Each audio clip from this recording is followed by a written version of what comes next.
So, good morning everyone, and it's a great honour to be here in Killarney to celebrate this remarkable moment in your lives. It's also particularly un-Irish weather, but I think you're probably very lucky that you're the first group of the day, because it's only supposed to get warmer as the day goes on. So I think you're in the best group to be in today.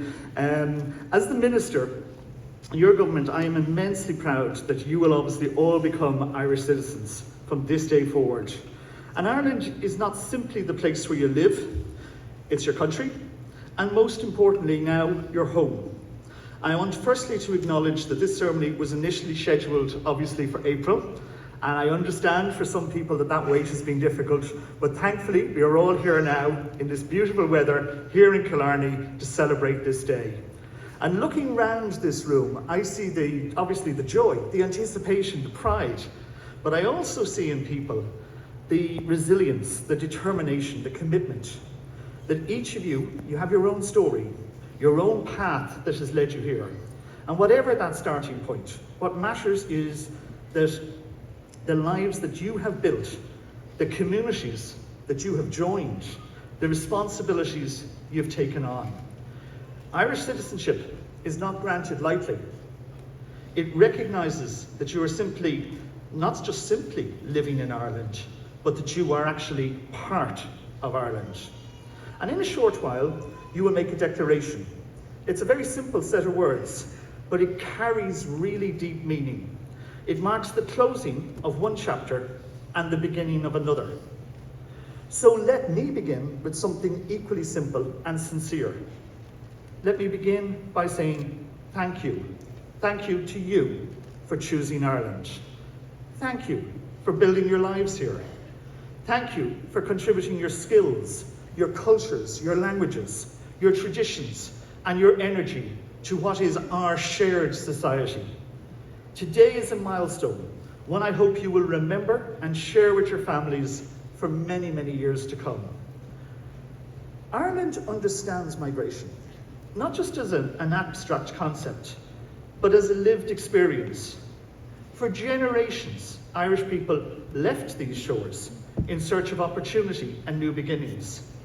They carried with them their skills, their stories, their sense of identity. Many build new lives far, far from home. And because of that history, I believe we understand, probably more than any other country, what it means to start again. We understand what it takes to make a new place your home. Today, Ireland is enriched by the people who have done just that. Migration is not just something that shapes our past. It most importantly shapes our present. It is visible. It's visible in our hospitals. It's visible in our classrooms. It's visible in our businesses, in our community centres. It's visible in research labs. It's seen in sports clubs, neighbourhood groups, and volunteer organisations right across this island. But most importantly, it's seen in you. You've helped to make Ireland a more dynamic, a more diverse, and a more outward-looking country. And for that, I again say thank you, and I express our gratitude to you for what you've done. So, before continuing, I want to say that I'm delighted to be joined here by Judge Paddy McMahon as the presiding officer at today's ceremony. He will administer your declaration of fidelity to our nation and loyalty to our state, and then will officially confer Irish citizenship upon you. But first, can I take just a moment to acknowledge those who've helped make today possible, not least the staff from my own department, who work so diligently behind the scenes to make this event such a special occasion. Having the Irish flag on display is important. The presence of the Colour Party under the command of Captain Dermot Collins reflects the importance of this ceremony and the significance of the commitment you were about to make as new citizens of Ireland. And I'd also like to thank the Army Band, conducted by Captain Ben Jacob, for the performance as you arrived. Their music has helped create a warm and celebratory atmosphere for this occasion. And can I ask you now to give them a big round of applause, please?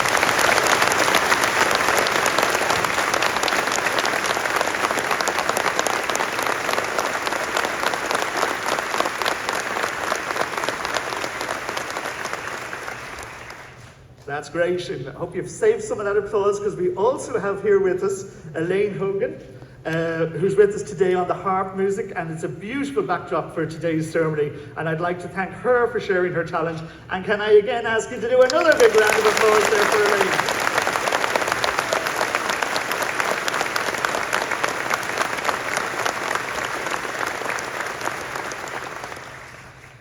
And I'm going to do one final round of applause, because I want one final acknowledgement, really important one for yourselves.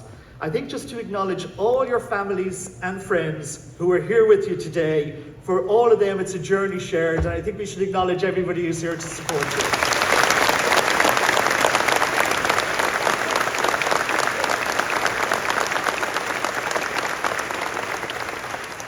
Irish citizenship is about freedom. Freedom to participate fully in society. It's freedom to vote, to shape the future of your community, to raise your family with the security and belonging. It's also about, though, responsibility. It's about respecting the rule of law, contributing to the common good, and standing up for the values that underpin this, our republic. Ireland today is a modern and diverse nation. It's shaped by those who call it home. Our strength lies not in uniformity, but in our ability to live together, to recognise both what makes us different, but also how that binds us together. More than a century ago, Padraig Pearse stood on the steps of the GPO and read the Proclamation of the Irish Republic, a document that set out our vision for a nation Ireland and what Ireland would aspire to become. Among its more enduring ideals was the commitment to cherish all the children of the nation equally. That vision continues to guide us. Today, you are part of this nation and you belong here. Citizenship does not erase where you come from. It does not ask you to set aside your heritage.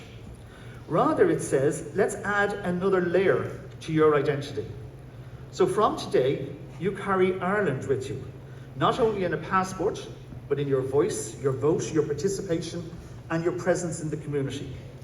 And I encourage you to take every opportunity available to you, to engage in community participation, to engage in public life, to help shape the future. Remember, you're helping to shape the future that you want for your children in your country. Ireland's story is still very much being written, and from today, you are the co-authors of that story. So I hope you enjoy every moment of this very special day. Celebrate it with your friends and family. May this day remain with you always, I hope, not only as the formal step, but as a moment where you felt truly at home in Ireland. So after a short little musical interlude here on the harp, I will formally ask Judge McMahon, who will confer Irish citizenship on you, to step forward. But can I conclude from the bottom of my heart again to thank you for what you are doing here today in becoming Irish citizens. Thank you. And congratulations.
Mr. Minister, ladies and gentlemen, a very good morning to all of you. And on this most beautiful morning in the Kingdom of Kerry, I have to say, that it's not often, just after my breakfast, that I've been serenaded by a beautiful harpist like Elaine. And I think we should all give her what we call a scale get a bula bus for what she's done here this morning for all of us.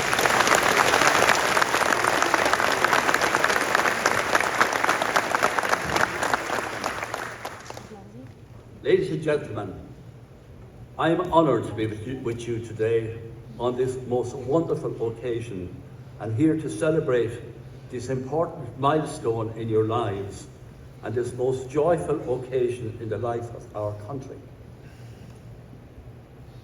Your presence here today in such large numbers, in such great diversity of origin, is an affirmation of the essential values our nation promises and our state holds out to all her citizens.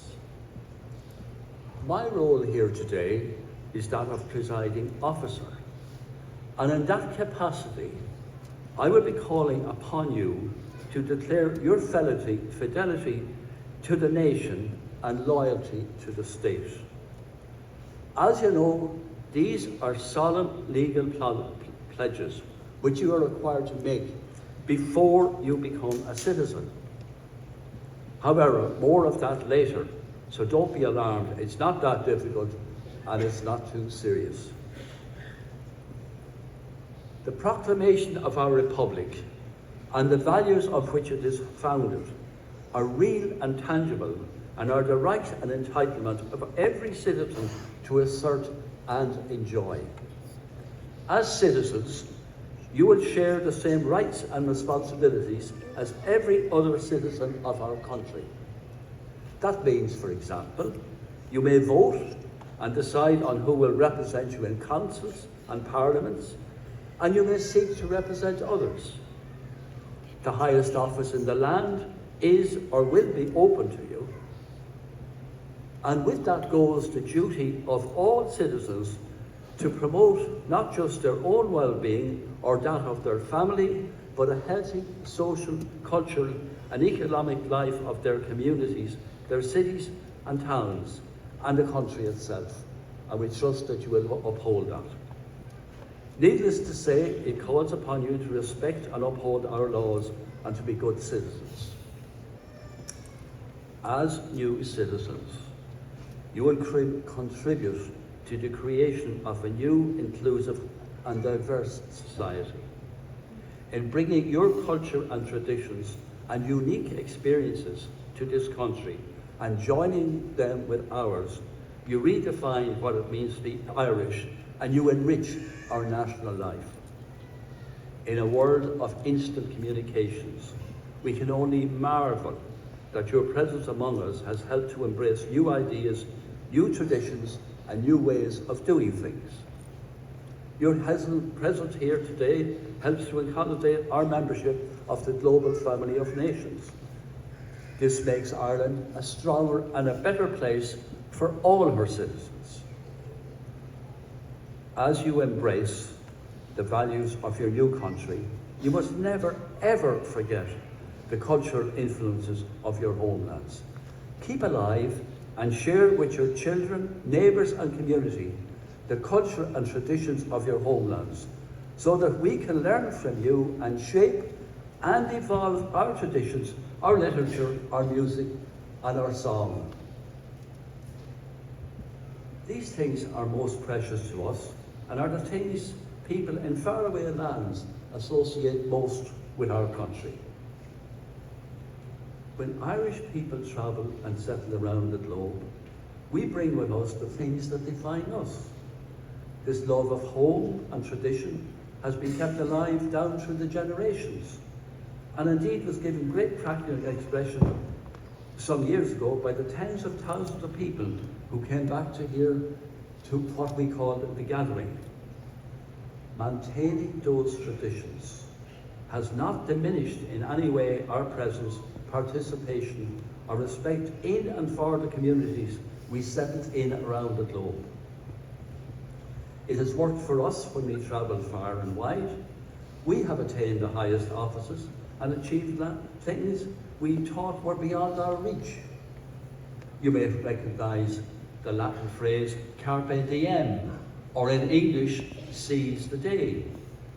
As new citizens of our country, you have an opportunity to seize the day and to aim for the things that you thought were never going to be within your reach. We will all be the better people for it. The Irish government some years ago expressed a strong desire through the organisation of the Minister for Justice and the Department to increase and make more efficient the manner in which citizen applications were dealt with. The granting of citizenship is a landmark event in the life of an individual, and one of the Minister's first decisions was that applications should be processed fairly and in a timely manner. The Minister committed to change the process and make it different. The Minister has kept the promise, and this very fine and solemn event is a testament to the vision of the leadership of the Department of Justice. Great credit is due to the Citizenship Unit of the Department for their energy and enthusiasm in tackling the backlog of citizenship applications. And in that respect, I think we should thank the Minister and the members of the Department for all the good work you've seen them do here today.